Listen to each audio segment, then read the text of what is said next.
Pakistan customs की बड़ी कार्रवाई। Airport collector doctor Nadeem Memon और एडिशनल कलेक्टर असदुल्ला लाड़क ने गुज़िश्ता दिनों इंटरनेशनल अराइवल डिपार्चर पर तैनात अफसरान के साथ मीटिंग में करेंसी और दीगर ममनूआ अशिया की स्मगलिंग के सद्देबाब के लिए खुसूसी हिदायत जारी की थी कि तमाम मुमकिन मुयस्सर वसाइल को बुरोकार लाते हुए मुल्की मईशत को नुकसान पहुँचाने वाले अनासिर की सरकूबी की जाए और मुल्की मईशत को मजबूत करने में अपना भरपूर किरदार अदा किया जाए। पाकिस्तान कस्टम्स ने गुज़िश्ता रात कराची से बजरिया फ्लाई दुबई एयरलाइन की परवाज से दुबई जाने वाले मुश्तरका 3 पाकिस्तानी मुसाफिर रिजवान अली, मोहम्मद दाऊद खान और जहांगीर अली के हैंड बैग्स में खुफिया तरीके से छुपाए गए 1,12,500 सऊदी रियाल जो के 72 लाख रुपए पाकिस्तानी के बराबर हैं, वो बरामद करके तहवील में ले लिए। तीनों मुसाफिरों के खिलाफ बाज़ाब्ता कानून के तहत कार्रवाई की जा रही है, जबकि इंटरनेशनल अराइवल हॉल पर तैनात कस्टम के अमले ने अमारात एयरलाइन की परवाज से मैनचेस्टर से बरस्ता दुबई कराची पहुंचने वाले 6 अनअटेंडेड सूट केसेस को अपनी तहवील में लेकर उनकी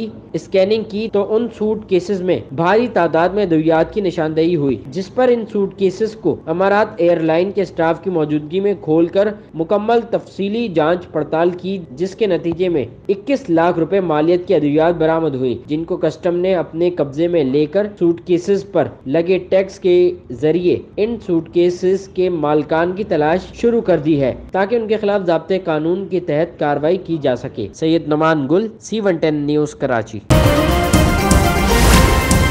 C110 न्यूज़, खबर की असल खबर।